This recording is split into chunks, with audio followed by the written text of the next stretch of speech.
Well, good evening and welcome to Yada Yahowah. It was certainly was an interesting week. Kirk, you and my wife both sent me today a article by Seymour Hersh. She did too. Wow.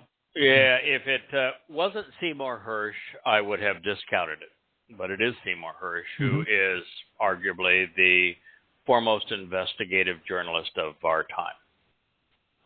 Seymour Hersh is the fellow that really brought an end to the Vietnam War. I congratulate him on that. He was the one who investigated the My Lai massacre during the Nixon administration that showed that we were completely out of control, that we were manufacturing enemies, not killing them. And you have to value his work on the My Lai massacre. He was the one who destroyed the artificial credibility that was afforded to George W. Bush and his administration, including Condoleezza Rice, when he exposed Abu Ghraib, where not only was America torturing prisoners, but when it was discovered that we were torturing prisoners, Condoleezza Rice and the George Bush administration had those who were following their orders go to prison while they accepted no responsibility, and actually later on bragged about the benefit of torturing people. Seymour Hersh is the one who demonstrated that Pakistan was complicit in the killing of Osama bin Laden. He is second to none when it comes to investigative journalism. He published, I think it was yesterday, one of the most stunning articles I've ever read. And, you know, I write every day. I write 10 hours a day, 7 days a week. I'm pretty adept at evaluating who can write well, who presents facts well, who writes poorly, who lacks evidence and reason. Seymour Hersh is brilliant. The case that he makes for America engaging in an act of war against Russia is overwhelming. It is a mountain of evidence that he marshals from an inside source that names names, talks about the dates, the places, the people involved, and what they said. Of course, the Biden administration, who made the decision that Seymour Hersh exposed, says it's all fantasy, it's just not true. And yet he has cited both Bilkin, Secretary of Foreign Affairs, our Secretary of State, and Biden himself declaring that if Russia invades Ukraine one way or another, the Nord pipeline will be over and done with. He did. We bombed it.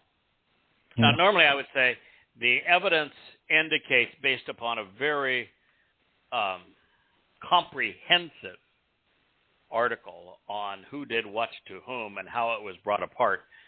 But I've been doing this now for 22 years. I'm pretty good at noticing when people are lying. And in this case, he's not. America, knowingly, deliberately, under the orders of the President of the United States, Biden, committed an act of war against Russia. We bombed their leading source of income, the pipeline that they had built under the Baltic Sea to provide an inexpensive and efficient means of fueling Germany and Europe with natural gas. And we blew it up. It's astonishing. I mean, listen, I've been talking about this not from the very beginning, because it was in May in 2008, that George Bush, someone I knew personally, that I disrespected enormously, all who would listen, that we were declaring war on Russia when he announced that he intended to make both Ukraine, which was formerly part of Russia, and other nations that were on the border of Russia, part of NATO. It was May 2008. It was a declaration of war. And then thereafter, two of the Republican Party's greatest military hacks and propagandists, one whom I knew personally, again, John McCain, and another being Lindsey Graham, are on video in the Ukraine telling the Ukrainians that their war will be our war, and that we will arm them, and we will stand behind them, and we will fight with them until they achieve victory over Russia. This was sometime right after America overthrew, by riot, the popularly elected democratic government of Ukraine so that we could make them part of NATO. Been around 2013, 10 years ago. 10 years ago, the United States declared war on Russia through a proxy in the Ukraine. And if you're a patriot and think that's a great idea, shame on you, because I have said, and I will continue to say, it's going to end in a nuclear war. Thousands have died, maybe hundreds of thousands, but soon millions. This is what we deliberately and knowingly brought upon ourselves, and we have blamed it on Putin, who did what he had to do.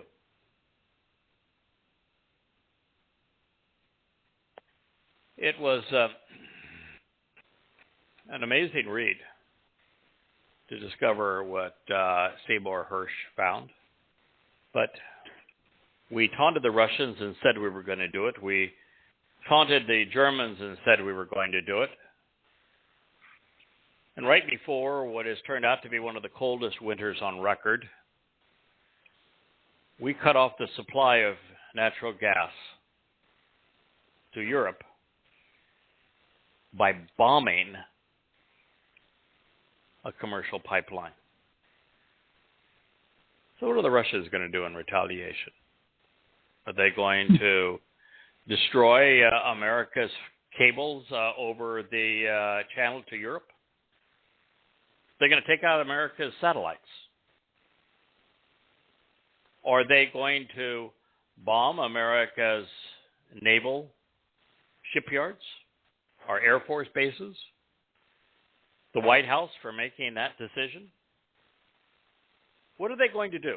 We declared war on Russia, and we bombed their primary source of revenue. So why wouldn't Russia be justified in bombing the refineries in Houston? Think about it. What would stop them from doing so? Particularly as we give tanks and long-range missiles and all manner of weaponry to the Ukraine by the hundreds of billions of dollars to kill Russians.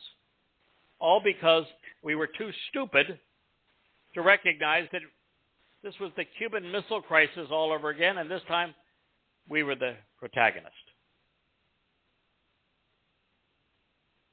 This is unbelievably stupid.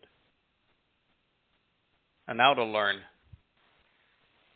that America engaged its military to bomb an essential Russian target. It's stunning. You read the article. You sent me the article. What's your impression, Kirk? I was stunned. I mean, when I said the only thing that I could think of it can't happen quite right away. I mean, I'm surprised that it didn't already launch. I mean, that's an act of war. Yes, it's just terrible. And we're confronted by China.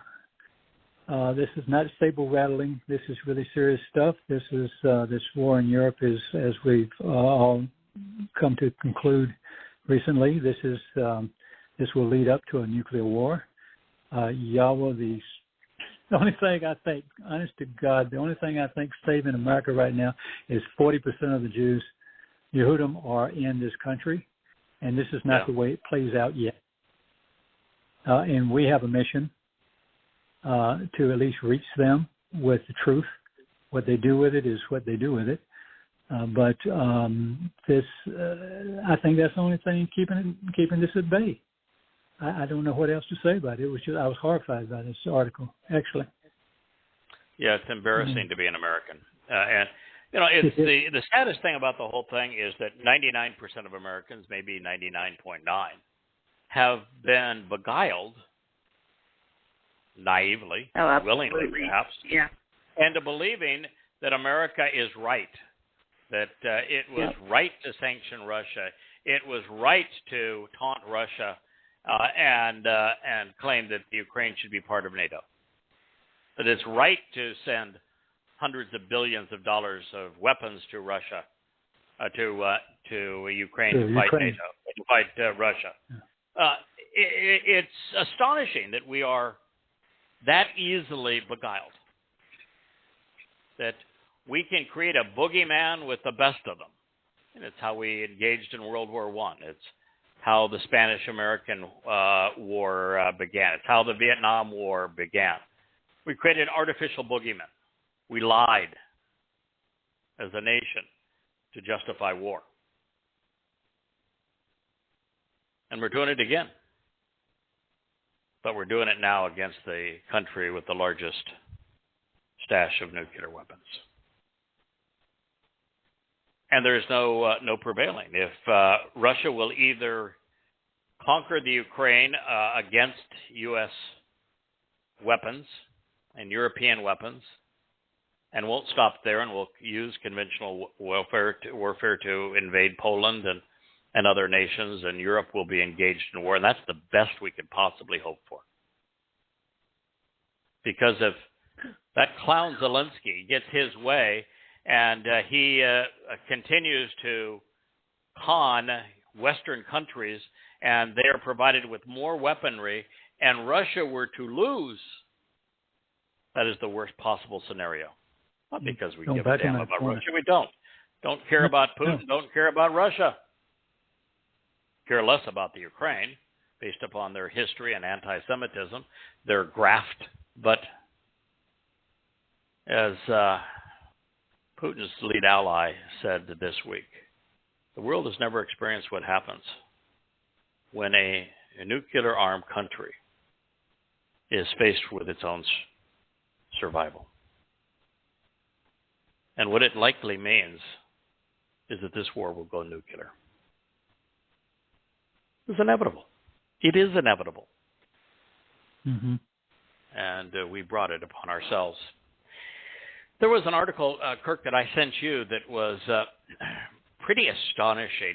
It was of Zelensky, and the leftist media would have you believe that it was debunked. That Zelensky said that there needed to be a preemptive strike back in September or October of last year. That there needed to be a preemptive strike against Russia's nuclear forces. There's only one way you can have a preemptive strike against Russia's nuclear forces, and that would be a preemptive nuclear strike against Russia. Right. So he was calling deliberately. He's on video. You can watch it. You can listen to it. He's on video calling for Europe to take out Russia's nuclear capability with a strike, a preemptive strike, as he calls it. That would mean that he is calling on Europe and the United States to launch a nuclear war against Russia, That's how insane this man is. Yeah. And yet we as a nation are so grotesquely immoral, we don't have anybody with the backbone to call it out and condemn it. The best that the media could do is to try to debunk the story by saying, well, he didn't actually call for nuclear war. What he actually called was a preemptive strike against Russia's ability to launch a nuclear war. That would be what do you, oh, you think that is? Are you that stupid? You don't know what that means? And they said, and the conspirators are saying that it was reasoned, and it really wasn't reasoned. It was at the Lowy conference in September of 2022. Yeah, it was. So there we are, 5 months ago, and no one's talking about it. The mainstream media. You know, Seymour Hersh is a brilliant mind. He clearly figured out that that what should have been obvious to all of us based upon the rhetoric out of the Biden administration, that we took out the Russian Nord 1 and 2 pipelines, and that we did it deliberately, and then we blamed Russia for it, just like we have engaged in this war against Russia and blamed Russia for it. Yeah, but what reason? Why is it that a man who is this bright is missing the story of the century? That we started this damn war, that we wanted this damn war, that we'll do anything to continue this damn war. The pieces are all there. The evidence is all there. Why can't he do that?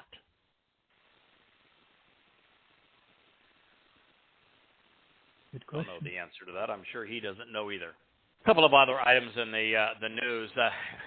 Last week, here's this face of this clueless progressive liberal saying, you know, I feel embarrassed to drive my Tesla now because Elon Musk, he's not a progressive.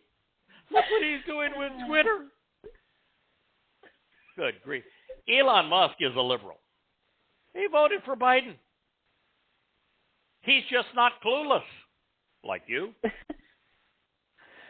So you want to condemn your pretense of being environmentally honorable when, in fact, the electric cars are far more disastrous to our economy than our gasoline-powered cars.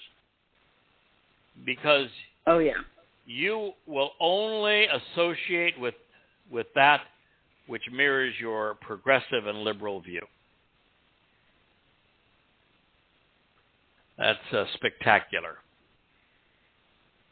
But nonetheless, that's the way the world is. There's an article out of Israel this week. It says less than 1/3 of Jewish Israelis trust the rabbinate.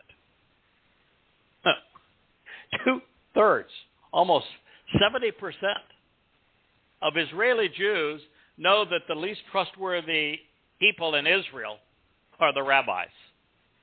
The only people that support them, of course, are the Haredim who control them. Pretty damning, is it not? Very telling. Yes. There's another article that I thought was just fascinating. When you translate the Torah, particularly the creation account, and very early on, Yahweh says that the nursery for the stars that are emerging is water vapor. And you're going, okay, there's some water vapor in the nebula, but sure enough, but why would he say that water vapor was so prevalent? The Webb telescope now, as it peers deeper into space and has clearer views of galaxies and nebula, has shown that water vapor is everywhere. And it is particularly prevalent where stars are being formed. Yahweh was right. Yeah. The other story, this one from India. The Hindu religion is really screwed up. A young Indian girl was, after being raped by her uncle, was sold to a religious facility in India where she became a sex slave to one of their goddesses. She was, I think, 8 years old. No, 10. I'm sorry. She was 10 when, well, she was 8 when she was raped, 10 when she became a temple prostitute. Now, you would have thought that as the world progressed a little bit, that somewhere among the idiots that are religious, they would learn, temple prostitution, probably a bad idea. Raping our children and selling them as sex slaves, probably not the most wonderful thing we could do. And yet it's exceedingly prevalent in India among the Hindus. We don't talk a lot about Hinduism on this program because, frankly, the Hindus are so lost in space, and they're just not all that damning of Israel. And Yahweh's focus is on those who attack Israel. So this is just a contingent that is immoral and grotesque out there that we should report on from time to time because they do some very despicable things. Yeah. There was a bombing this week, killed 150, 200 people. And it was in a mosque. It was perpetrated in a country that's 99% Muslim, perpetrated by Muslims against Muslims. Yes, it was in a mosque. It was a police mosque, of all things, in Pakistan. So when the United States, I guess it was 150 wounded, 28 killed, so I'm sorry, my numbers were a little off. When Muslims are left alone, they kill Muslims. When someone tries to help them, they kill those who try to help them. So what's the best answer? If you try to help them, they kill you. If you withdraw from them, they kill one another. Isolate. Leave them alone. I think you just leave them alone. Now, an exception to that is what happened here recently in northern Syria and the southern part of Turkey. And while it's clear that Erdogan has made a mess by turning Turkey back into an Islamic nation as opposed to an independent secular nation. And hopefully he's booted out of office because of his grotesque handling of the earthquakes. But an earthquake in southern Turkey, there was a 7.8 earthquake followed by a 7.5 and then a whole swarm of 5s and 6s. And it's true that there really are very few, if any, places that can withstand a 7.8 earthquake or a 7.5. If it happened in California, sorry, Kirk, but it would be rubble. No. Oh, I know. Yeah, I know. This is just the nature of Sure. it. But there are some things that I noticed in Turkey that I want to share. One of them is, prior to the earthquake, to live in Turkey would be hellish. At least it would be my view of hell. If you looked at the cities that were devastated, turned to rubble, what you see is that every building is the same. They're all the same height. They're all the same width. They're all the same length. They're all the same color. They all have the same roofs. They all have the same apartments. They're set side by side, right next to another, and it is all the same. And they're hideously ugly. One architect, one builder for all.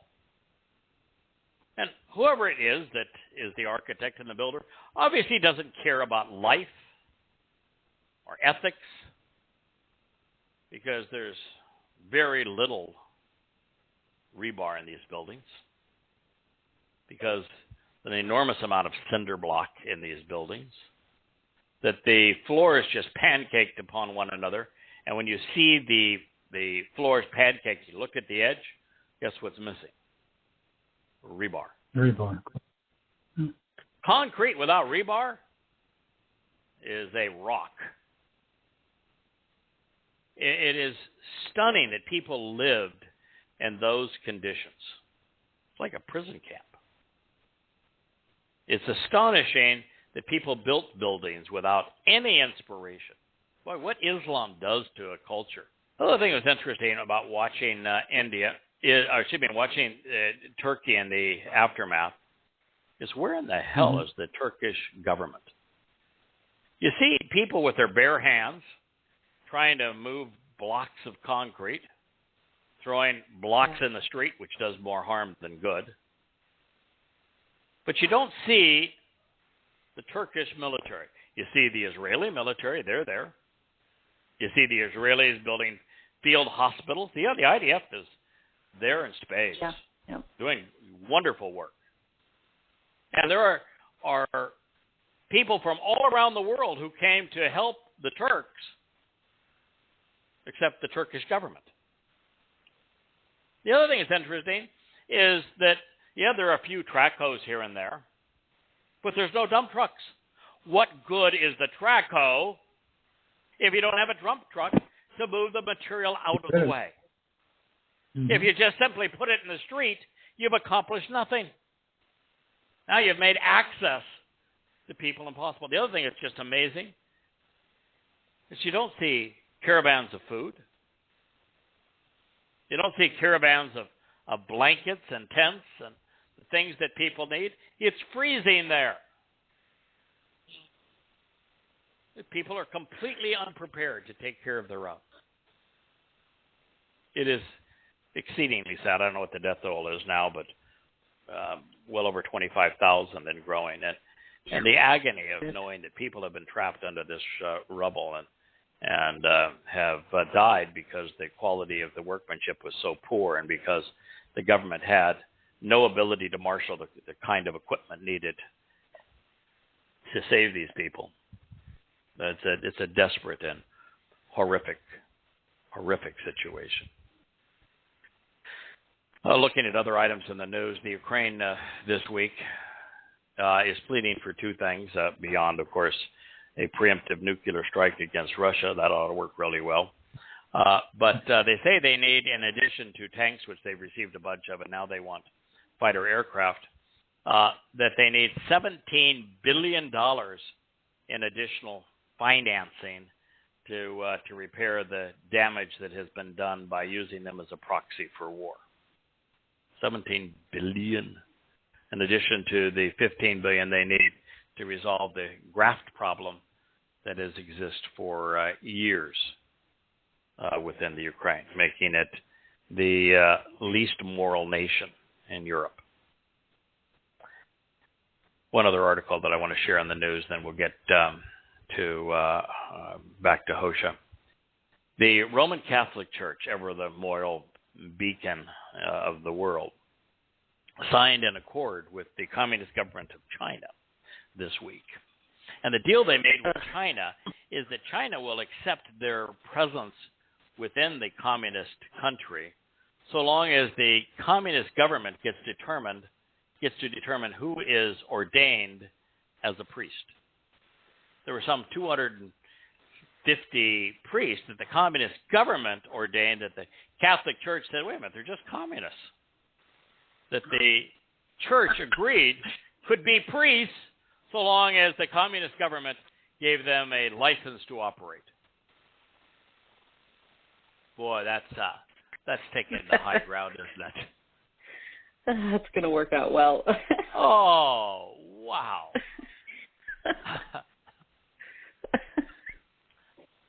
All right. Well, that's probably enough news for one program. This was the passage in Hosea 5:1 that we were still talking about when the time ran out last week. It is Hosea, the 5th chapter begins. That's Hosea. Hear this, those who are priests, and have become religious leaders. Pay attention and be attentive to what you're hearing, family of Israel. Household of the king and extended family of political leaders, open your ears to hear as tools to evaluate and consider. For this just assessment applies to you. So, religious leaders, common people, political leaders. All of this applies to you. Religious leaders, common people, political leaders.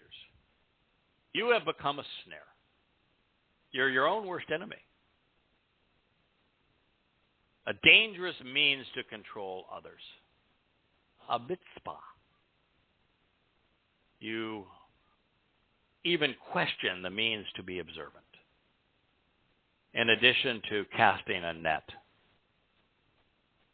spread out upon Mount Tabor, broken, actually upon Tabor, not Mount Tabor, on Tabor, which means a broken and confused world. Tabel is world in Hebrew. Some blanket indictment of all three factions of Israeli society. Rather than pontificate their agenda, Yahweh wanted those guiding his people to perceive, ponder, and consider, even to prove the validity and efficacy of his Torah instructions.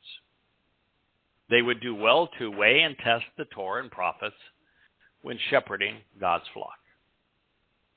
The misfot, which is the just means that Yahweh provided to evaluate his method of exonerating his people, would serve as his justifications for condemning the whole lot of them, the religious, the political, and those they sought to control. And control really is the operative word. That's the basis of religion. That the Haredim do it as well as anyone. They control people's access to information. No, we don't have to worry about the Haredim. They're not listening to the show. They can't. No access to the internet. Their phones won't even make a phone call to anybody that's not on the Haredim approved list. It's the most control the religious have ever imposed on other religious people. They tell them how to dress, where to live, what to eat, what they can do, what they can't do, what they have to read, what they can't read, and control their access to information outside the community. They're stupefied. And they're so stupid, they'll actually fight to maintain their subjugation.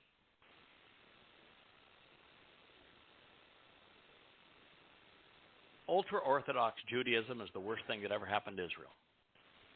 And in Israel, make no mistake, it's not like the rest of the world. In the rest of the world, Reform Judaism, which is Judaism light, and Conservative Judaism, which is Judaism medium, are much more prevalent than ultra-Orthodox Haredim Judaism.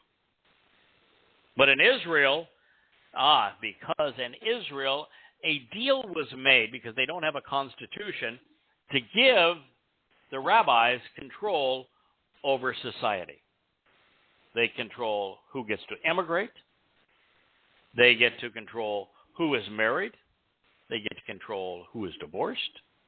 They get to control what you can eat. They have enormous say.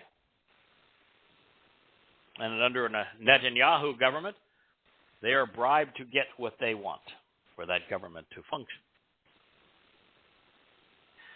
And so in Israel, there are essentially no Reformed Jews or conservatives Jews, even standard Orthodox Jews there. Collectively less than 5% of the population. While the ultra-Orthodox, having nothing to do but bore themselves with their Talmud and make babies, because they don't work, are growing rapidly. And now the Haredim want to control the agenda of Israel even further They certainly are not willing to listen to Yahweh's declaration in Shamuel, where he said that you ought not be political because this is all the negatives of politics. But nonetheless, their current agenda is to criminalize any practice of Judaism that doesn't comply with their own, and to not allow anyone to immigrate into Israel who doesn't acquiesce to their control. But control is the nature of politics and religion. Those who deploy these approaches to governments, and their method is to mislead and ensnare their prey. Those who succumb do so out of ignorance. And once trapped, the masses discover that there is no escape. Boy, if you're Haredi and you try to get out of the order, grotesque what they will do to you. You know, other than to die at the hands of their tormentors, there really is no escape. As the 20th century demonstrated with the onslaught of pernicious doctrines such as Nazism, imperialism, and communism, the lives of over 100 million people were sacrificed to the schemes of men. We're not becoming more civilized, we're becoming less civilized. And it is only going to get worse as we move deeper into this century and enter the time of Jacob's troubles. The deadliest nets will be cast upon Tabor, a broken and confused world. We've already shared the world is heading directly to nuclear war. And I don't even think nuclear war, Kirk and Dee, is going to be the worst of it. I think we're headed to absolute and total economic collapse. A lot of people Saudi are going to Arabia even made overtures this week that says that we're beginning to consider taking other currencies other than the U.S. dollars for gas and oil. When a BRIC prevails and replacing the petrodollar, the U.S. economy is over. The whole charade collapses. Simple concept, and yet so devastating. Our deficit spending now, we began this program, some 20 years ago. We're talking about the U.S. deficit being out of control at what was at the time a few $1 billion. Blown that out of the water. And now it's, 30 to 35 trillion? Yeah, it's conservative. Yeah. It was at one time salvageable. That was 20 years ago. Yeah. It's not salvageable anymore. It's all an illusion. And you combine the dilemma of war with economic collapse, and that with starvation and famine, and the growing menace of pestilence, of pandemic disease. It's going to be very bad out there. Mitzvah, gruesome tale, begins in Shabat Judges. The story is told in 1910, and it runs through the end of the book. The Israelites were gathered together, including chiefs and clerics, to consider, take counsel, and speak up about the wickedness that had taken place. It's a gruesome story. In fact, Presbyterians seeking ordination are suing now the Presbyterian Church because they were asked, the seminary students, to get their Doctor of Divinity and to be frocked in the Presbyterian Church, were told to write an essay on how they would create a sermon over the lessons that could be learned by this particular story. And they said it was traumatizing to them. A woman had been raped. She had been murdered by a mob of Benjamites. As a result, they took an oath concerning those who did not respond to Yahweh at mitzvah, saying, "He shall surely be put to death." One tribe is cut off from Israel today. By contrast, Tabor is cloaked in victory. This is where the great judge and prophet Deborah, lured Sisera to the mountain to end his oppression of God's people. Mitzvot and Tabor are tragedy and hope. They are both used as bait to trap and control the religious and the political. Well, that's another exceedingly graphic tale as how the women prevailed against Sisera and what Sisera and his men were doing, which they were involved in human trafficking of virginal Israeli women as sex slaves. I don't want our listeners to sue me, so we'll move on. But when God says, you know what, we got a problem, folks, He's not kidding. We have a problem. Israel, you know, translating Ezekiel, the inspiration of Ezekiel is the serpent, it's Satan. And he is trying, you know, after 30 some odd chapters of being devoted to 25 different ways to kill Jews, he realizes, wait a minute, this is not going to work out for me. I really have to lure Jews into my company, because if Jews are not willing to worship me as God and perceive that I am Yahweh, then my whole gig is up. I've lost. So he tries to lure them to his side. And one of the things he promises them is that he will return them to the glory days. And I said, excuse me? When was Israel glorious? Please, tell me. Yeah. I mean, they certainly weren't glorious during the time of pre-Israel with Abraham. He was a scallywag. Mm-hmm. They certainly weren't glorious during the time of Jacob, who became Israel. Dude had his issues. They certainly weren't glorious as they were fighting amongst each other, scared to death. They certainly weren't glorious during the Exodus. Oh, it was the worst. They were despicable. They weren't glorious under Shaul, King Shaul. Even under Dod, during that brief moment of a unified Israel, civil war and infighting and nations attacking them. Dod occasionally even tripping on his own tongue. Wasn't glorious.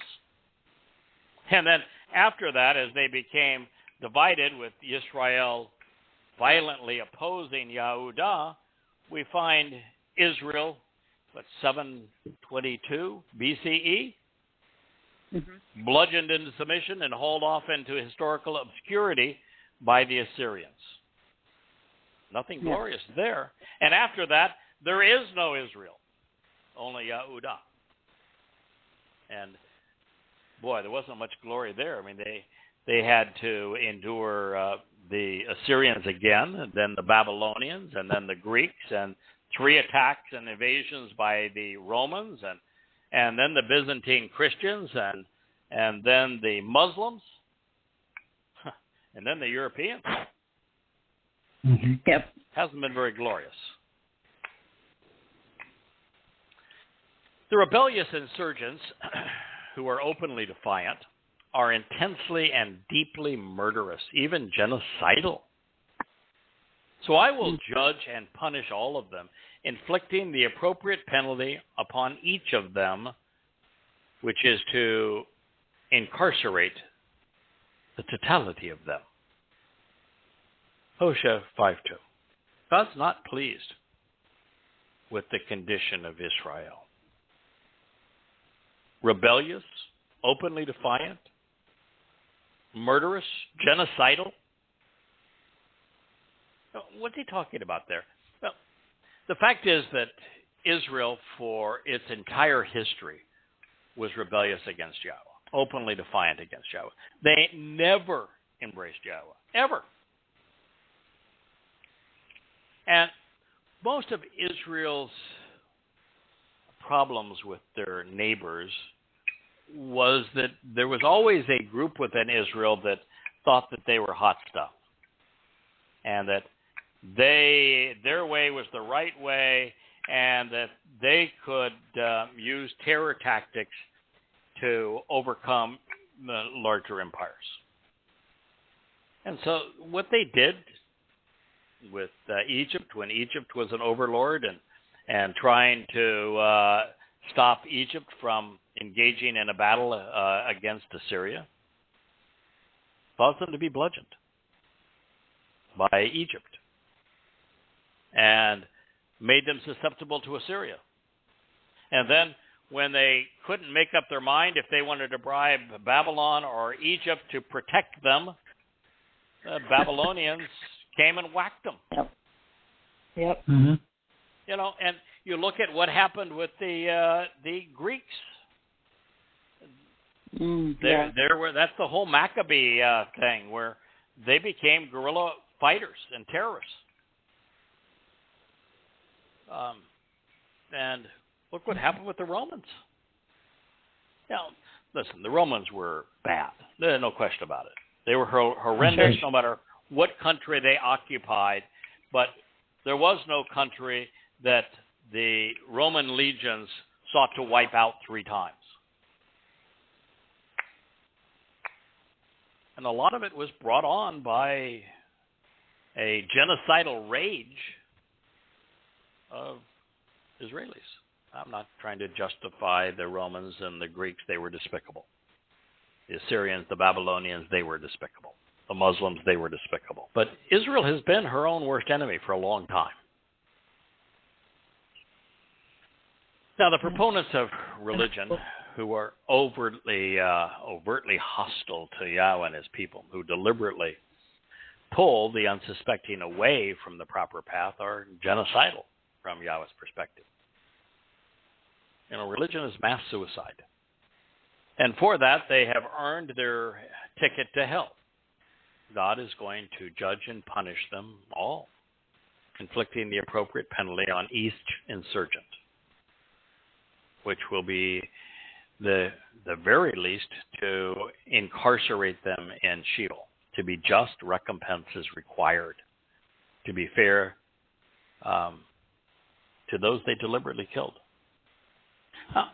We don't know what percentage of people will end up in Sheol versus just their souls dissipated to nothingness. Personally, I don't actually think Sheol is a punishment. That's kind of an odd thing to say.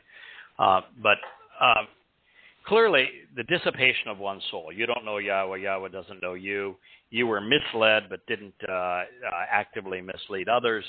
And at the end of your mortal existence, your soul essentially dissipates. That clearly is no penalty. Not a reward, not a penalty. The only thing of your life is you were at least given the opportunity to live it and make your choices. You just didn't make good ones. But for those who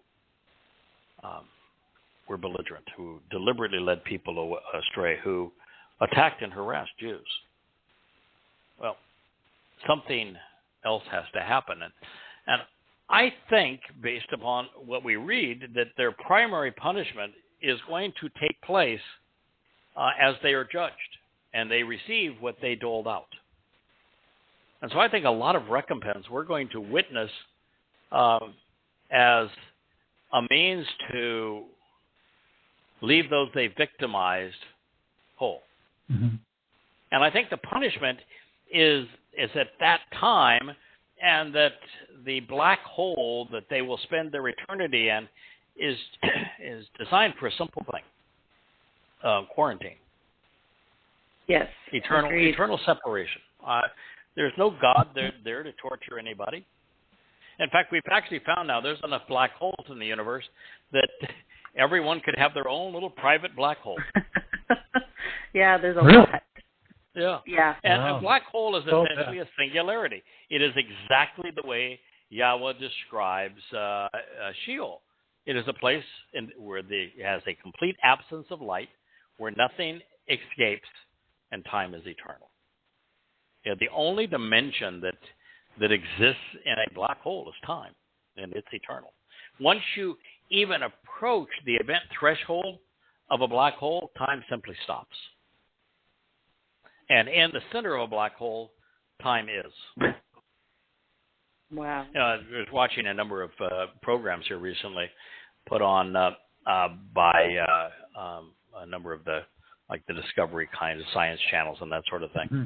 And Sure. they're actually now talking about the nature of space-time and how the interesting thing about the light of a star is that when you're in the proximity of energy like that, the time simply is.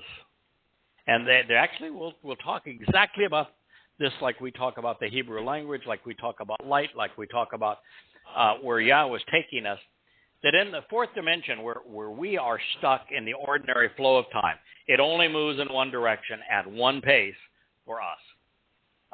As a four-dimensional construct rather than three-dimensional construct, time will be as navigable as is the three dimensions that we understand, that we can maneuver in. And they talk about how this time will exist. But one of the things that's really interesting about time maneuverability, as you go back in time, you're not able to change things. You're able to observe them because they have already happened. So because they have already happened, you cannot change them. And that is an astonishingly important fact to know that you don't get a redo by going back in time because the catastrophic effects of that. It's already happened. The fact that it's already happened is a surety. So if you're going back in time, you can witness it. You just can't change it.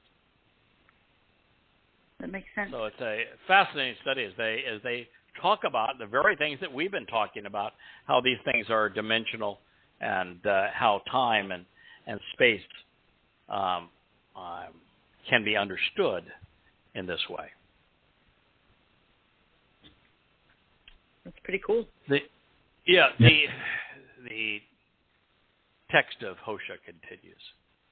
I myself am aware of Ephraim, which means ashes, and Yisrael, those who contend and struggle with God, is not hidden from me.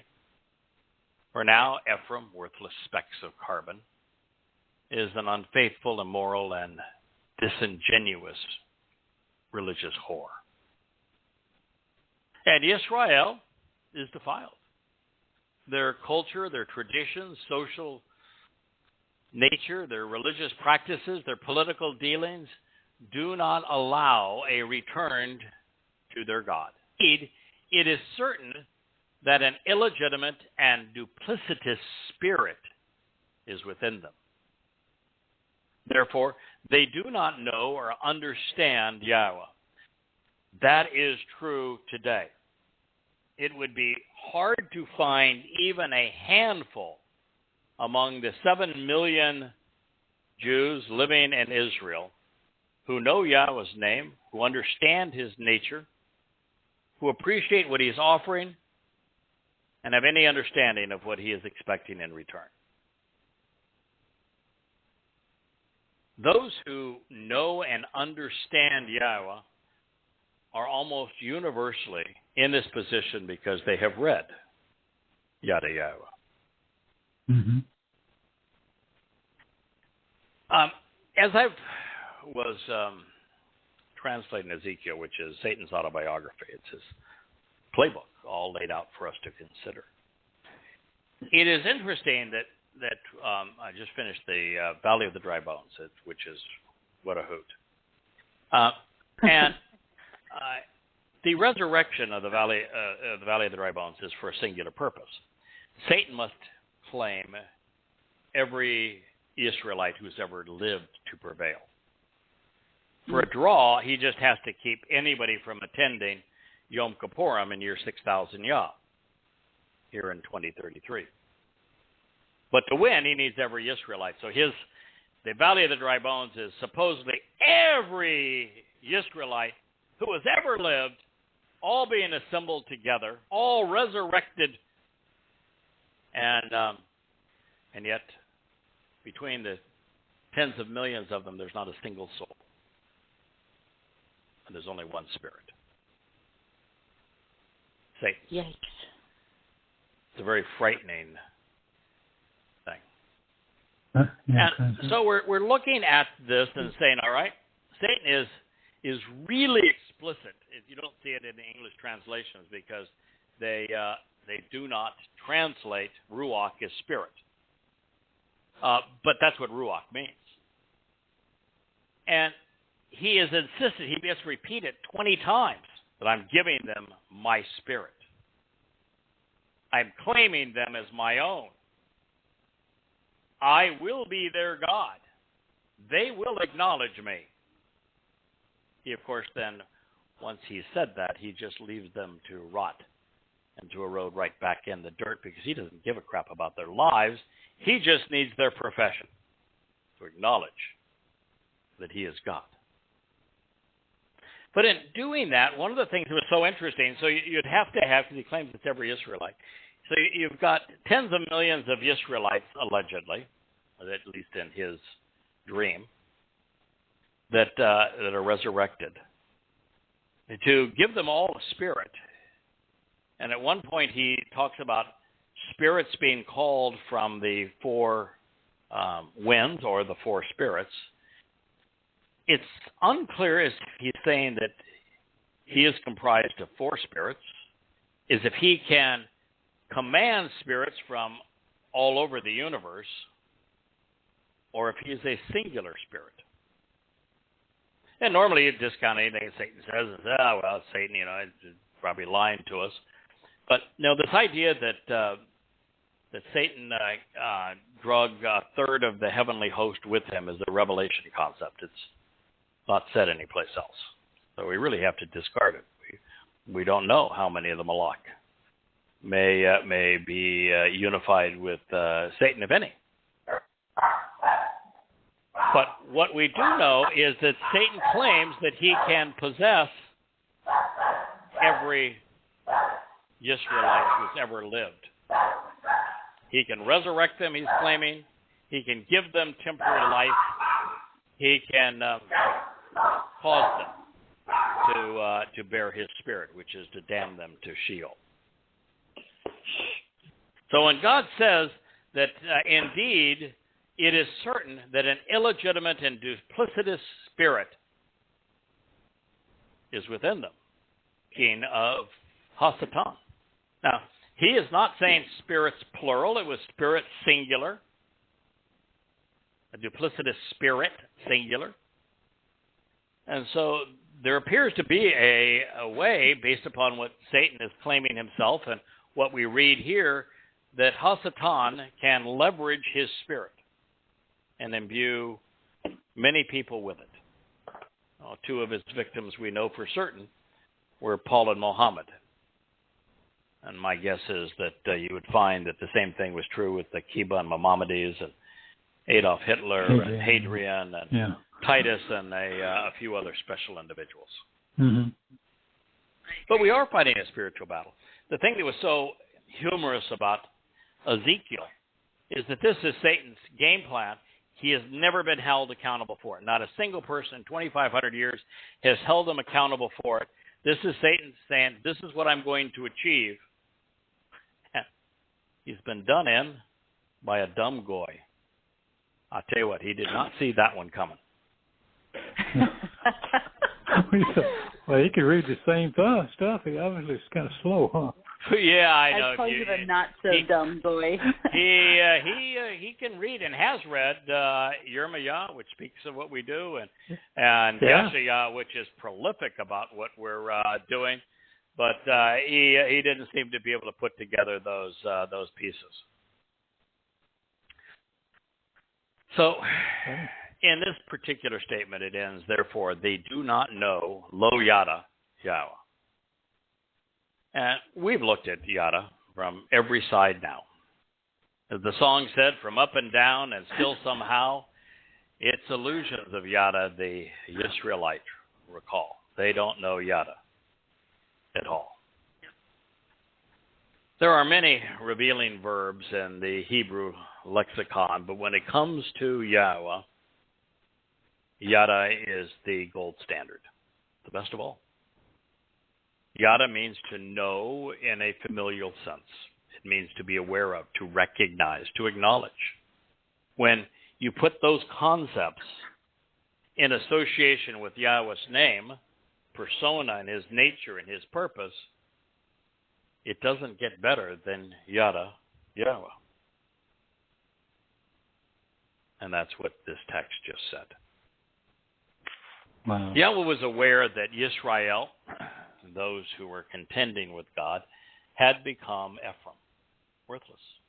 They were specks of carbon. Their religion had defiled them, making them unacceptable. Judaism had taken its toll, sullying a now hopelessly polluted and dishonorable and deplorable people. And if you're listening and you're a religious Jew, obviously you're not Haredim because you wouldn't be able to listen to this if you were. You're saying, wait a minute, it's not fair. Judaism wasn't created until the first century CE. You can't pin this on us. This was written in the 8th century BCE. Oh, yeah? What do you claim is the basis of your Talmud? Do you not claim that the basis of your Talmud is the oral Torah, which would have been delineated in, 1447 BCE? No, you don't get off. Hebrew is a timeless language, or timeful language, I should say. It's true past, present, and future. When God is condemning political, religious, and common Israelites, it was true then, it is true now. Nothing's changed. Yeah, I understand that the Haredim have a different wrinkle. I mean, their religion was created by Baal Shem Tov in the beginning of the 18th century, CE. It's not quite as new as Mormonism or quite as new as Scientology, but it's equally whacked and fairly recent. Yes. So Yahweh is aware that all of this would happen, that religion has defiled his people, making them unacceptable. He knows that Judaism has done this. And as a consequence of Malalhem, their cultural traditions, societal customs, religious practices, and political dealings, there would be no right of return, no homecoming, no means to restoration or reconciliation. It's another thing that Satan gets wrong. He realizes that the end date for him, game over, is reconciliations in year 6000 Yah, October 2nd sunset in Jerusalem, 6:22 p.m. in 2033. It's game over. The moment that Dode returns, the adversary is cut down and dispatched. The moment Yahweh reconciles his relationship with Yisrael, it's over for him. Whether there are 7 people there or 7,000. And so he will do everything he can to try to preclude that from happening. And it's so interesting in Ezekiel. Ezekiel doesn't have the same Moed Mikre that are in the Torah. Oh, he has Passover, all right, because, well, with the Passover, what do you get? You get eternal life. But he skips a few. Yeah, he skips a few out there. Yeah. He has no Shabuah, for example. There's no enlightening, enriching, or empowering of God's children. They're going to be stupid forever. There is no Teruah, which is the very definition of what we're doing now. Oh, the horn, yeah. Yes. No Teruah. So he has eliminated Shabuah, where we're enlightened, enriched, and empowered, and he has eliminated Teruah, which is what we're doing today. But guess what else Ezekiel has seen as no consequence? Kippurim. The very day that is the last card for him, that it is over for him, the Dode returns with Yahweh. No. We cannot have Kippurim. There can be no reconciliation, or I'm done. So Ezekiel, no, his Mikre has no reconciliation. There's another one that's missing too, which is the 8th day of Sukkah. Why? Because there can be no eternity of everlasting life of camping out with God in Eden. Oh, but he has handy replacements. There is an annual celebration of Shabbat, because Shabbat, from his point of view, would be the day that God and man do nothing. And then, as an interesting thing, there is the celebration of the New Year. Of course. So what is he doing with that? Well, it's very interesting that I was doing the timelines and Daniel, as Dode was talking to Daniel, trying to beat some sense into the idiot. He gave a timeline. And if you look at that timeline, it is apparent that Satan's appearance in Jerusalem, for his crowning achievement, to stand atop Moriah and to be worshipped and acknowledged as God, happens to be 14 days before the arrival of the two witnesses. The first of Abib, Nisan, and what we will observe is 2030. That's when he arrives. And guess what? His holiday of holidays is New Year's Day, the very day he, instead of Yahweh, arrives in Jerusalem. He beats him by some 40 months, trying to preclude his return on Kippurim. A really interesting story, as Satan would have us believe things will play out. Well, folks, when God is precluded from speaking to a people, they cannot hear him. They cannot know him. They cannot exist anywhere around him. That's why the 10 tribes have considered lost. Nathan negated the gift of life in their relationship with Yahweh. To be invited by God to proceed along the path to know him, to be invited by Yahweh into the covenant, which is clearly how it happens. Yahweh didn't tell us the story of these interesting individuals that he worked with along the way and give the details of how they began for nothing. And there is a common trait. That all walked away from religion and politics before Yahweh engaged with them. All of them. And the covenant says that you must do this. That's the prerequisite.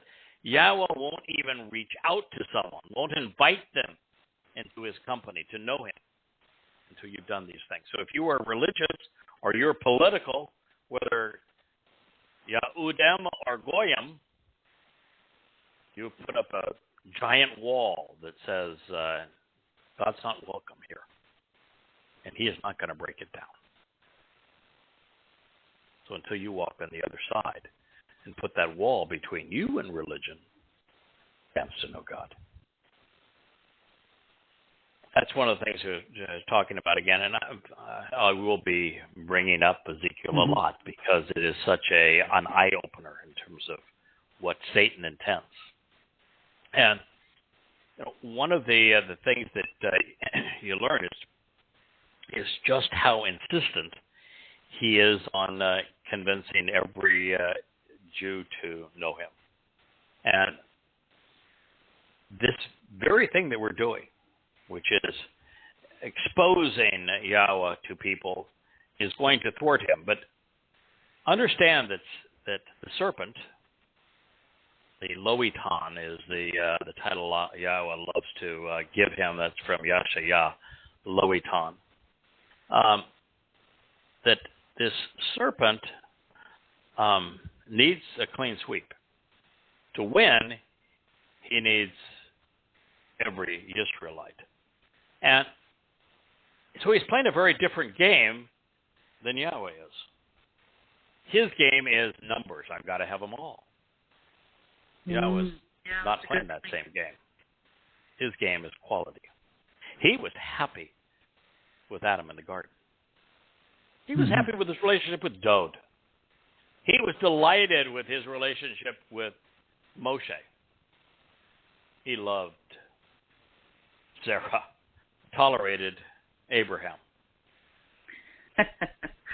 He managed to get along with Yaakov, which took some doing. Israel was a tiny group of people initially. You know, Yahweh's not looking for numbers. If there are 7 people at Kippurim, wonderful, if those are wonderful people. Playing a very different game. We win with 7 people there. Satan loses with 7. Because he's playing a game of numbers and Yahweh's playing a game of quality. Love it. The verb shub was used in this text.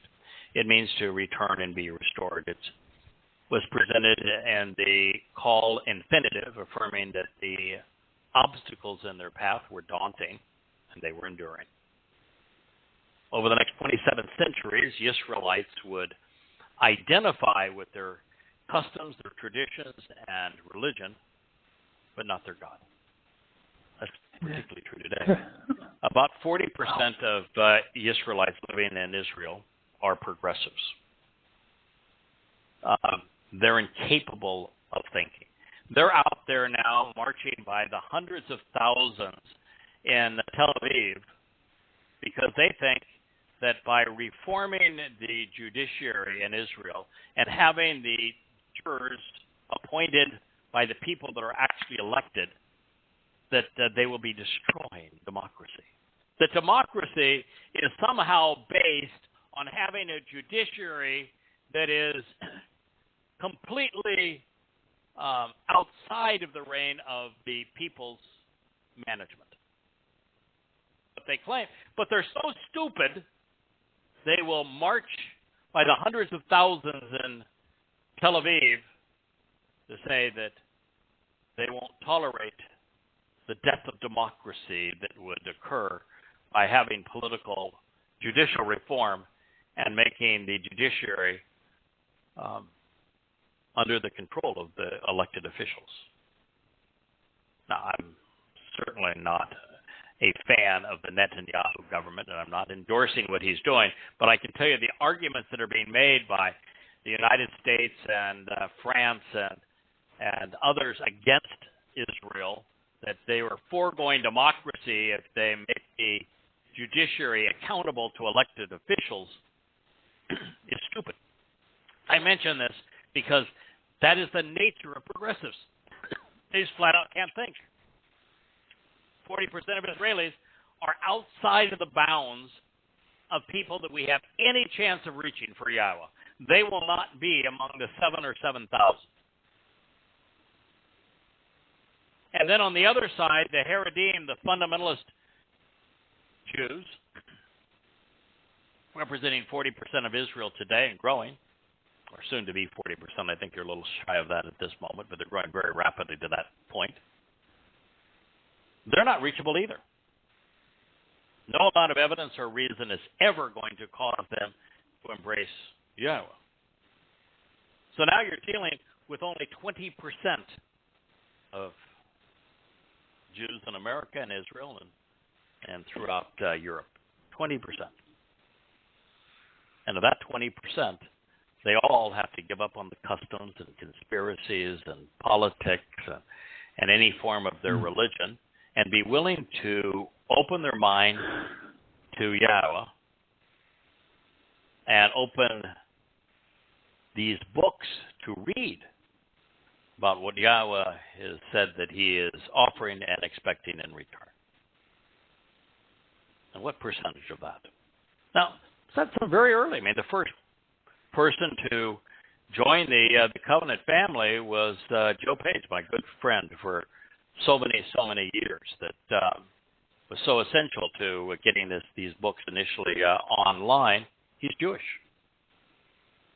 We have, I'm sure, Dr. Jeff listening to us in Florida tonight.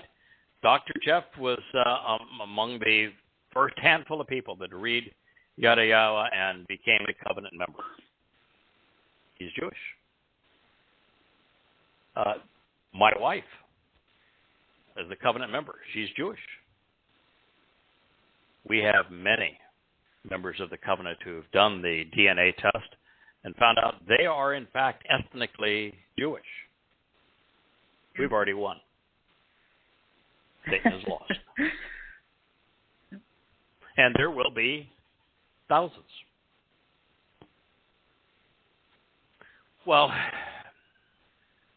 it is interesting that most Jews would identify with their customs, traditions, and religions, but not their God. And that's clearly what's occurred, and it is heartbreaking. It isn't the worst of it. It is one thing to reject Yahweh and another altogether to accept Hasatan, the adversary. And that's precisely what God is revealing through his prophet. He said, it is certain that an illegitimate, duplicitous spirit, a disloyal and immoral spirit, an unreliable and whorish, do not know or understand, and unfamiliar with Yahweh. It's so bad that Jewish religious leaders now for 2,500 years have studied and written upon and incorporated what is found in Ezekiel, extolled it. And yet the book dehumanizes Jews, demonizes Jews, seeks to obliterate Jews, and it's so obviously satanic. And yet they write glowingly of it.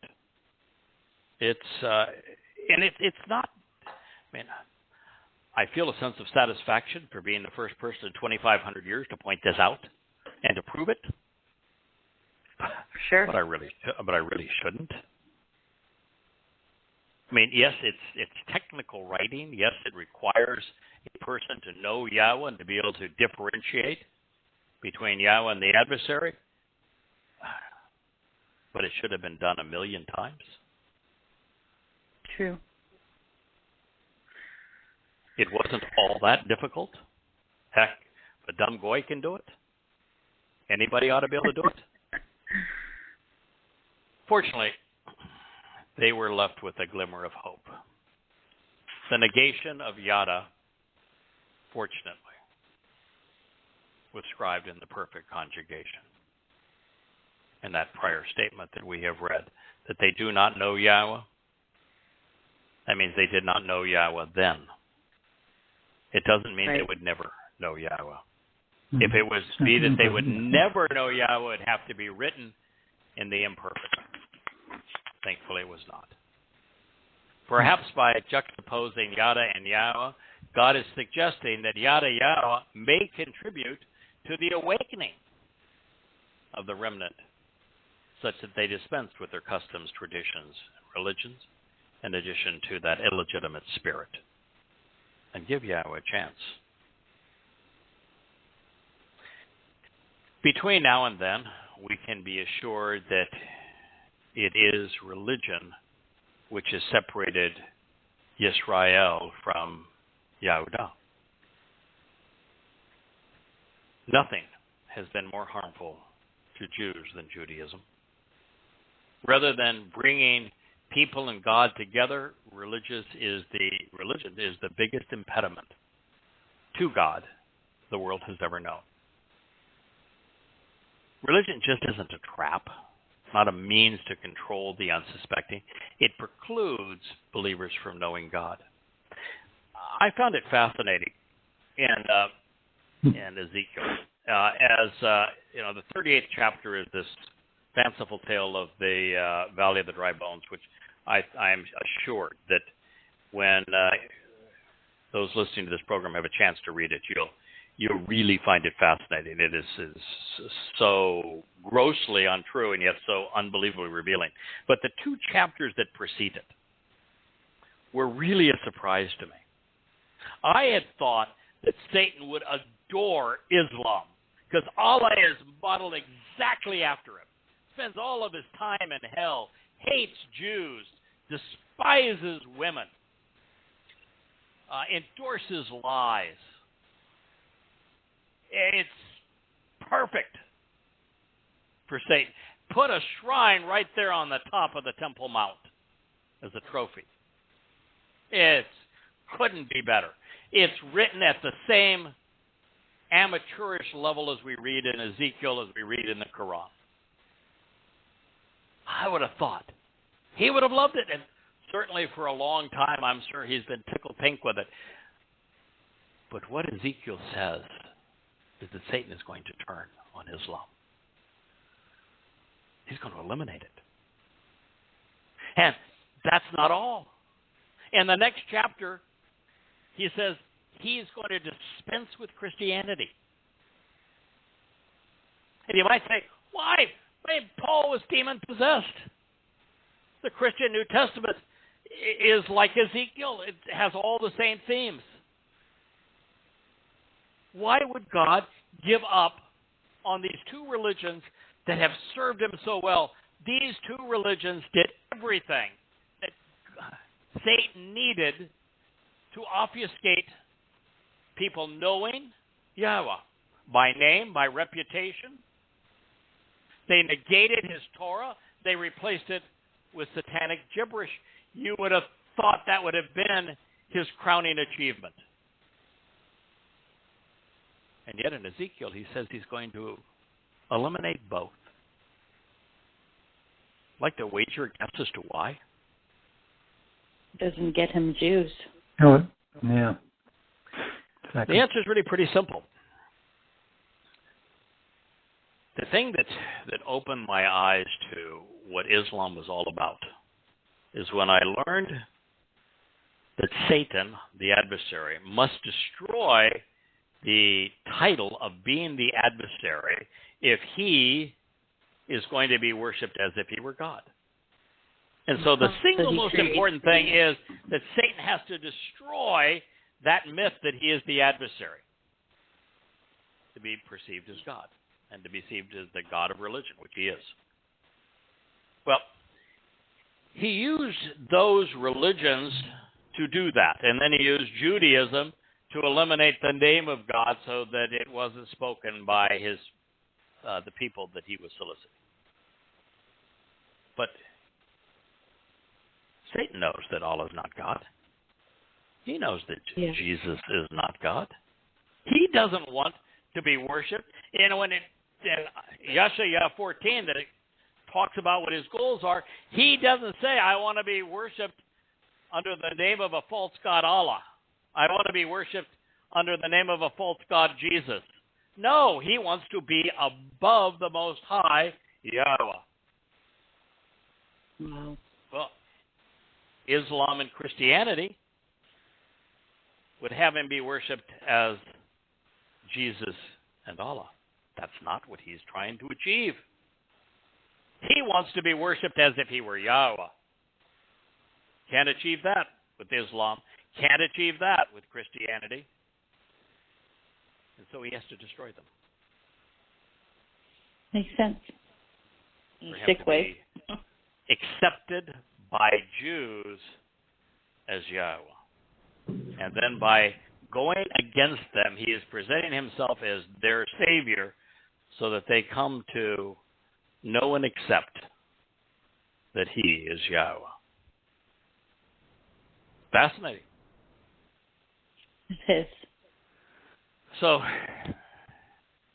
Yada is such an interesting word here, and it's used ubiquitously through Ezekiel as well.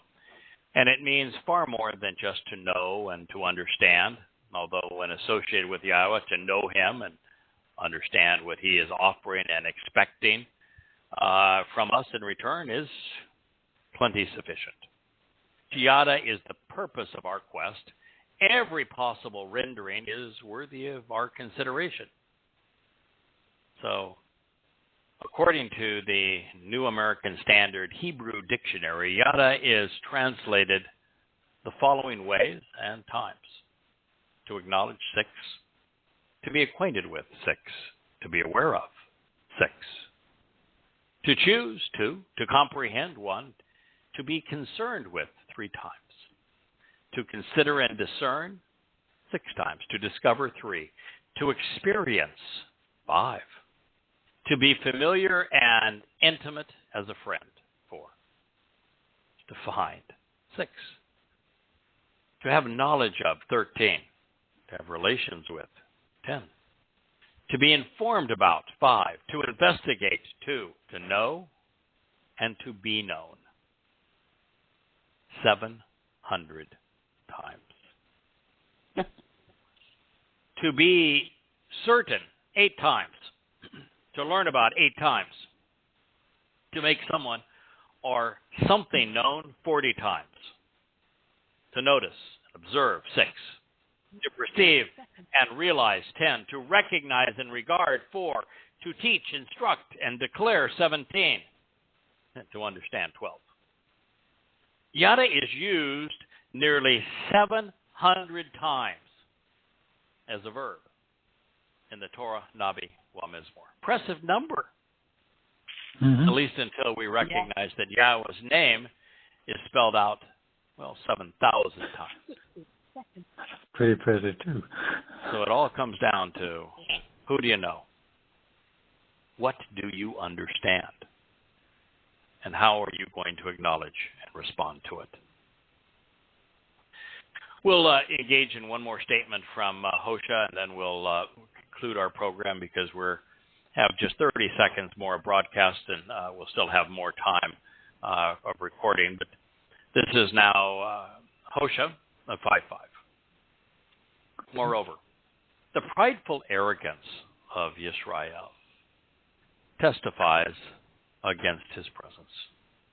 Therefore, Yisrael, which means those who contend and struggle with God, and Ephraim, worthless specks of carbon, will falter, stumble, and fall, and they will be overthrown in their perverse corruptions and libelous errors.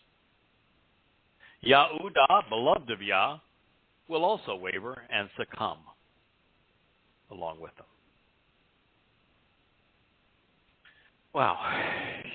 When it comes to Yahweh, pride and arrogance only works in one very, very narrow way. And it is appropriate, actually, in one way.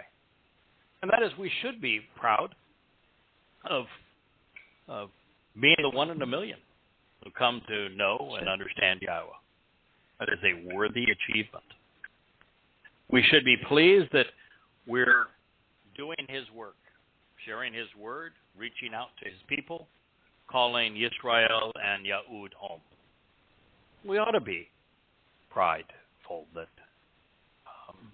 having a sense of esteem over the realization that for the first time in a very long time, probably thousands of years, that someone is providing an accurate and more comprehensive translation of Yahweh's word and isn't afraid to say it. You look on the shelf at yadayah.com, and it stretches from end to end across the home page with nearly 30 volumes. We've done a lot. Yeah. We've done a lot. And we should be proud of what we've accomplished because we've done the right thing for the right reason. Right. Yet if their pride is in thinking that you're smarter than God, that you can outmaneuver God, that you are a God, then that's going to get you into a lot of trouble. You got some problems. Yeah. Yep. And that's kind of the problem that Israel had. So you can be proud of your relationship with Yahweh. You can be proud that Yahweh is your father. You can be proud that you know and use his name. Proud of his name. But don't be prideful in testifying against him, which is what this does. Yeah. I like to think of it as confidence and security, self-esteem in what we're doing because we trust Yahweh. Mm-hmm. I mean, I've got to tell you, if you're not confident in what you're doing, you really ought not be doing this. Because, when you're saying that rabbinical Judaism is the single greatest obstacle in the long history of Jews, you better know what you're talking about. You better be right. Right. When you say that Ezekiel is Satan's autobiography, his playbook for all to read, when the three Abrahamic religions all cherish his words as if he were a prophet, you better be right. You better have confidence in what you're doing. You're going to do a program like this and do it extemporaneously. You better understand who you're speaking for, why you're doing it, and what you're talking about. You better be right. You know, it's really important that you understand what Yada Yahowah actually means. It's not just the title of this program and of these books that we have written and what we have done on Yahweh's behalf for his people these past 22 years. It's a sentence. Right. It's a declarative statement. The single most important thing in the universe. Yeah.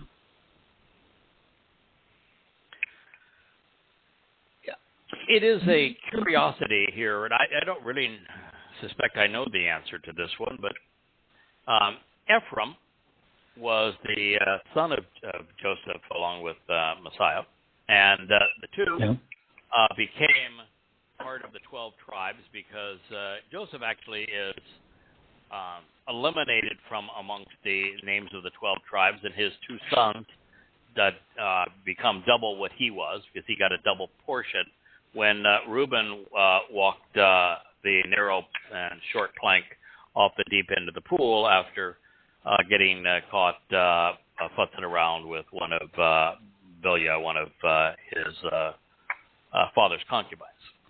Mm-hmm.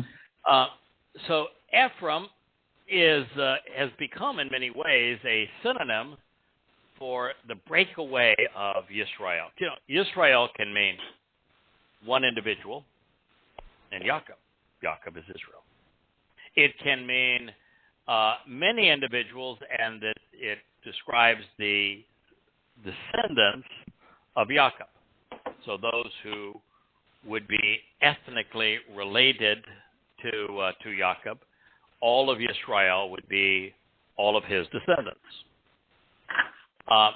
Yisrael is also descriptive of the northern kingdom when they separated from Yehudah shortly after Solomon's death. And when Yisrael is used to describe the northern kingdom, it's all often mirrored with the synonym of Ephraim. And in this, there seems to be a distinction between Ephraim and Israel. When, in this breakaway period, you'd think they'd be reasonably synonymous, because what God is talking about here is really there are two entities. The Ephraim, Israel, is an entity, and Yehudah is an entity. And that's interesting, of course, because that leaves one tribe out. Mm-hmm. Benjamin. And Benjamin may be left out because, well, Benjamin was the tribe of Shaul, King Saul, that was so devastating to the relationship between Yahweh and his people. And Benjamin was the tribe that was responsible for the rape of that woman that turned all Israel against them. And Benjamin is the tribe from which the wannabe apostle, Shaul Paul, the founder of the most popular religion in human history, emerged. Interesting Benjamites along the way. Okay. But it appears that Benjamin has essentially been overshadowed by Yehudah because of Dod. But go ahead, Kirk.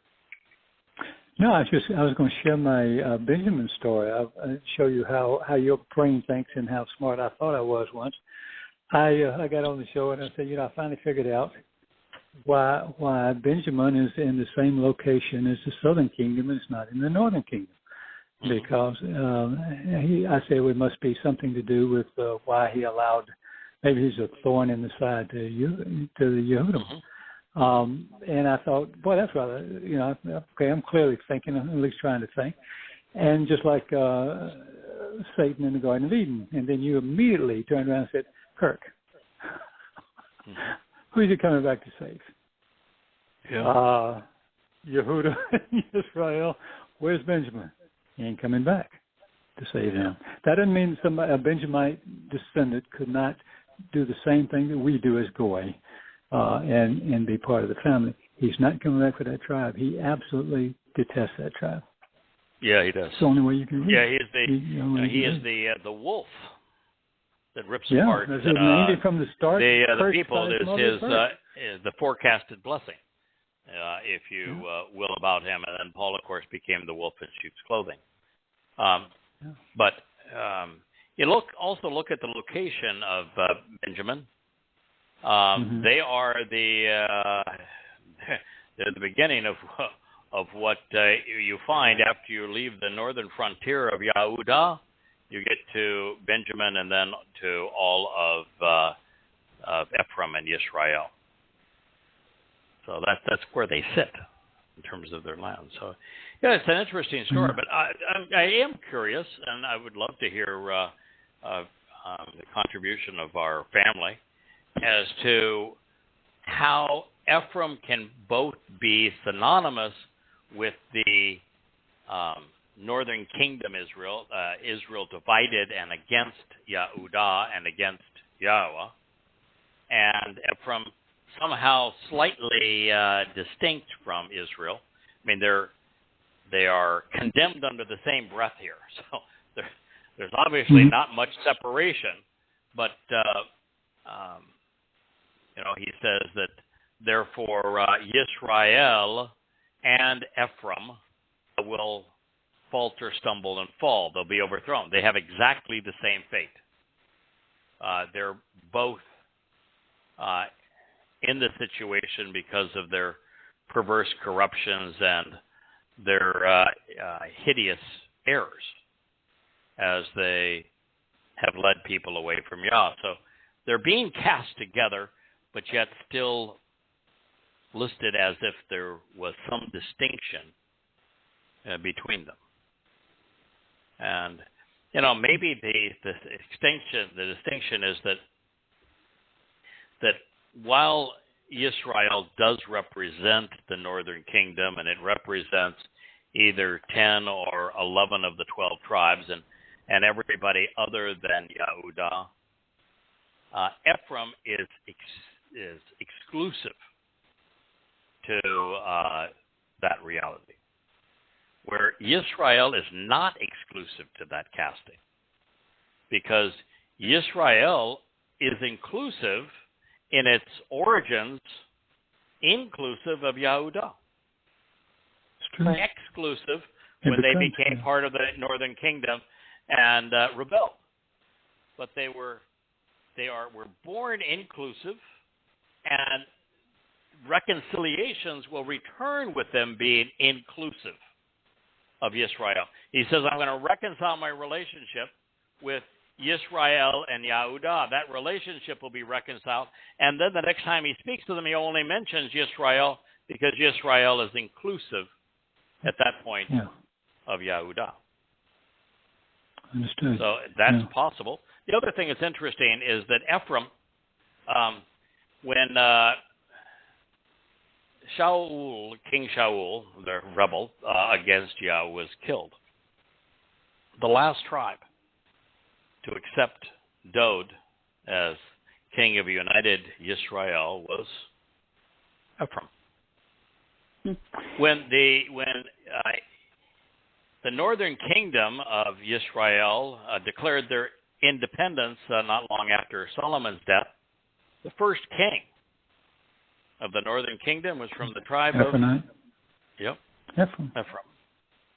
Is it because they were kings in Egypt? And is it a little lingering thing that they just don't want? Well, to be king? Here Yah was talking about hubris. The Torah presents Ephraim as arrogant, as fixated on self, jealous of the positions of others. Ephraim is presented just as Yahweh is presenting the northern kingdom here. Self-serving, jealous, conniving. And is that not the same attitude that we find in the serpent in Hasatan? Jealous? Oh, yeah. Conniving, egotistical, absolutely. manipulative? The whole thing, yeah. So absolutely. the Torah presents Ephraim exactly as we find the characteristics of the serpent. You know, the rabbis present Ephraim. Oh, sweet and humble and selfless. Yeah, he's their favorite. Isn't that interesting? It's fascinating. Yeah. There are some insights here. I'm not saying that I have all the answers. I think that sometimes the beauty of a program like this is that you can admit that you don't have all the answers, that you're a fellow student along the way, and you're interested in the input of others, and then you can share what you think might be pertinent. And the more you share, the more you say, well, yeah, that does make a lot of sense, doesn't it? Yeah. Well, Ephraim and Manasseh are both Egyptian coming out of the chute, half Egyptian. He didn't marry a Yehudim. Yes, so, I know, isn't that interesting? So the long lineage. Long lineage. Yeah, they married Egyptians, didn't they? Mm-hmm. Yeah. Joseph. Yep. So, although it would have been pretty hard to marry. Yeah, at this point. Yeah, it's pretty hard. But you know, it's interesting too that very early on, what we would consider to be Yisraelite or Yahud DNA is, of course, a mix of nations. Abraham and Sarah were from which was Sumer, and which was incorporated into Babylon. Yeah, and then you know they send their son off to marry somebody who is a tribe of people and a family that is really pretty lecherous. You know, you start off and you have nothing that you would identify uniquely with Yisrael, and then you go and in the first generation you have that, and the next generation, well, Jacob went off and did the same thing, didn't he? Went to the same place, same people, same place. So you're at a quarter, and you're only 2 generations in. So it is interesting. So while we will claim that there is a racial ethnic DNA bond, for Yahweh, this covenant relationship is a whole lot more than one's DNA, because it is divided in half and quarters and eighths right at the beginning under Yahweh's most direct supervision. Mm-hmm. So it is it's an extended family that is far more inclusive than I think.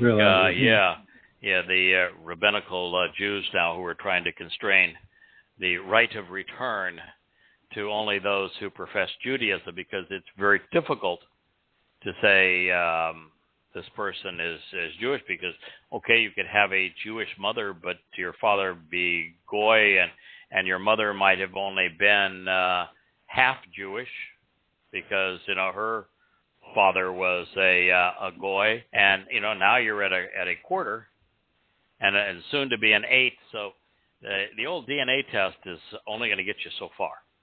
And so they've redefined what it means to be Jewish by your adherence to the most fundamentalist form of Judaism, which is one of the great travesties of all time. Yes. Yeah. So anyway, it is an interesting study. I'm not quite certain how Yahweh's going to figure it out, other than he obviously created DNA as a 3-dimensional language, and he can clearly read it, and will make his determinations that way, because the natural descendants of Jacob, who became Yisrael, are the people with whom he affirmed the covenant, and whom he is calling home to this day. They are his people. And it is our privilege and honor to be able to call out to them on their behalf and on behalf of our Father, who will enjoy his day of reconciliation with them. Well, Kirk, it was fun. I'm glad you sent me that article. Well, I'm glad you got a chance to read it. Yeah, my wife, whom I owe an apology to, because she came in this morning and said a big news story broke, and she talked about it. And I said, we have to discount that because, well, it's 100% hearsay. And when you have what I explained to her is, I said, when you have evidence where the video, you could Google the video on John McCain and Lindsey Graham promising to support the Ukraine and their war effort 8 years before there was a war, and you can listen to them talk to the Ukrainians and tell them about this proxy war that we intended to fight against Russia through them. If you have evidence that overwhelming that we orchestrated this, and people don't give a hoot, why would you talk about the hearsay evidence of the U.S. committing an act of war and blowing up the pipelines of natural gas from Russia into Europe? I read the article and I said, I know why you do it. Because it was the foremost journalist of our day. And the details that he musters to condemn the United States in this act are overwhelming. Compelling, overwhelming. Yeah. He is a brilliant, logical writer who has earned our respect based upon what he has done previously and the way that he presents this case. That's why you do it. So I was pleased to be exposed to it doubly today. So thank you for doing that. Good deal. All right. Well, we wish you a wonderful Shabbat. We're going to have a quiet one here. My fur-faced friends all three of them are Shabbating around my feet, all sound asleep. Yes, it is a peaceful and simple life we live here. I will tell you that. And there's something to be said for a peaceful and simple life. And we will have one tomorrow. So thank you all so much. We look forward to celebrating this Shabbat with you, and have a wonderful day celebrating your relationship with Yah. May Yah bless you all. Good night. Okay. Shabbat Shalom, y'all. Shabbat Shalom. Bye. Bye-bye.